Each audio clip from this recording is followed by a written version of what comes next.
তোমরা কি এর আগে কখনো দেখেছো যে বউ বিয়ে করতে বসে মাথা ঘুরে পড়ে গেছিলো? হ্যাঁ, এইরকমটাই হয়েছিল। সেদিন ছিল আমার মাসির ছেলের বিয়ে। আমি, মা, বাবা সবাই সকাল সকাল রেডি হয়ে চলে গেছিলাম মাসির বাড়িতে। তারপর শুরু হলো একে একে আইবুড়ো ভাত পর্ব, তারপরে শুরু হয়ে গেছিলো গায়ে হলুদ পর্ব। আর গায়ে হলুদের সময় এই যে দেখতে পাচ্ছ এইরকম ফটো তোলার আইডিয়াগুলো কিন্তু আমারই ছিল। গায়ে হলুদের সময় সবাই অনেক মজা করেছি, অনেক হলুদ মাখামাখি হয়েছে। আর তারপরে আমরা বরকে নিয়ে চলে গেছিলাম পুকুরে স্নান করতে। আমাদের গ্রামে কিন্তু বরেরা এরকম পুকুরেই স্নান করে আসে। তারপর দুপুরবেলা সবাই মিলে বসে গেছিলাম সাজগোজ করতে। ফাইনালি রাত 8টায় আমরা সাজগোজ কমপ্লিট করে রেডি হয়ে গেছি কনের বাড়ি যাওয়ার জন্য।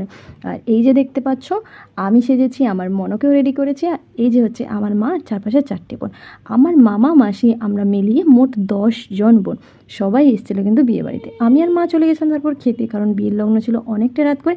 আর খাওয়া দাওয়া শেষ করে এসেই দেখি বিয়ে অলরেডি শুরু হয়ে গেছে। আর এই যে হচ্ছে আমাদের বউ, তারপরে দেখি হঠাৎ করে বউ বিয়ের মাঝে মাথা ঘুরে অজ্ঞান হয়ে গেল। আর এই হচ্ছে আমাদের নিউ ম্যারিড কাপল।